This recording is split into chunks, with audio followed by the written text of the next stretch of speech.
So the bug's in the shop today. So just real quick, since it's not really the Porsche, but I thought I'd throw it in there.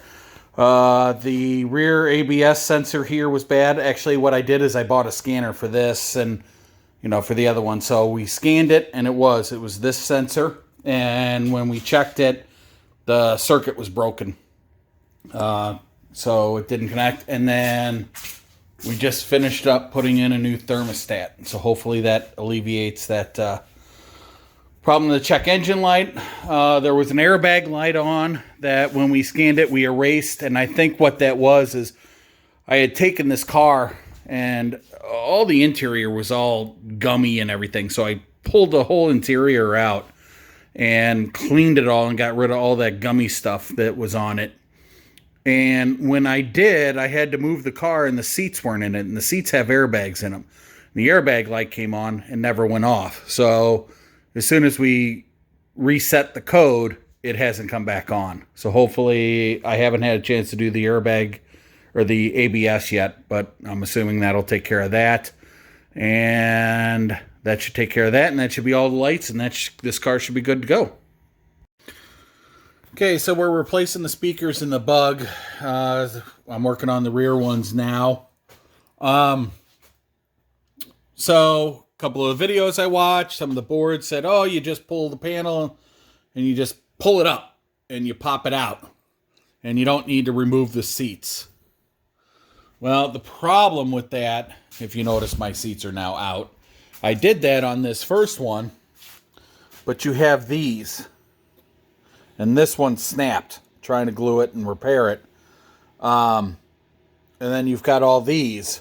You've got to pull the panel out and then lift it up because you got to get these clear of the holes. I'm assuming that those go in those little holes right there. You can see the round holes. And they kind of sit in there to hold the panel a little bit.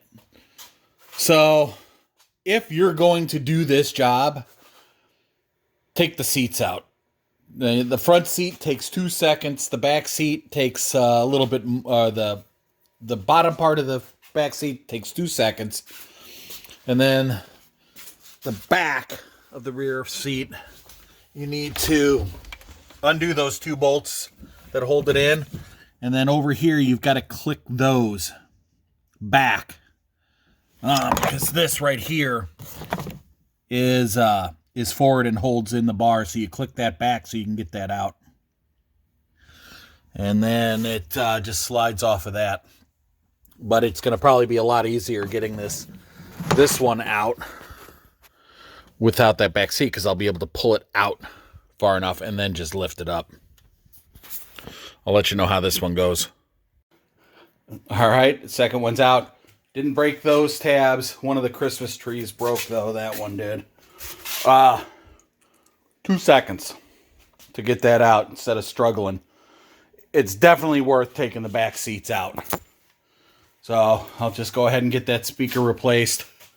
I think there's a couple of Christmas trees on here that are broken. So I think what I might do is I think I might order some, not put the back panels back on or the back seat in until I get those. Because we really don't need the back seat right now.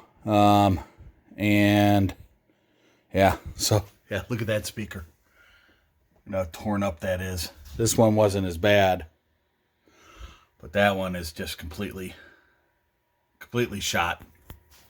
So we'll get that. Maybe we'll get some more ordered. Maybe I'll just pull it back out when they come in. I don't know. I'll have to think about that. But that's how you get to the rear panels here. All right, well, the next job is really it's the engine mounts on the bug. Because as you shift it, you could see the engine moving back and forth. So hopefully this won't be too bad because the mount's right there and right there. And then there's the dog bone one underneath. And I got all my new bolts. So hopefully this won't be too bad. And go fairly quickly. It was easy enough. Just had to take the air box off and that one little piece that goes here. to gain access to that mount. Yeah, so we're gonna do the dog bone first. I got it up on jack stands, because then I've got to lower it and support the engine when I go to do these other mounts. So yep, I got it up on jack stands, and supposedly I got a new dipstick coming too. That was supposed to be in that group, but I don't know where it went. So we will get started on that. All right, so I got the dog bone out and put in already. That took like maybe 20 minutes to do that. That was really easy to do. This is the engine mount. So you can see a pretty good difference. If you look at like the distance from here to here, and look at it from here to here, and also look at that compared to that. So you can definitely see a difference between those two. So, and I don't know if you can see it, but you can still see the marks of where it was.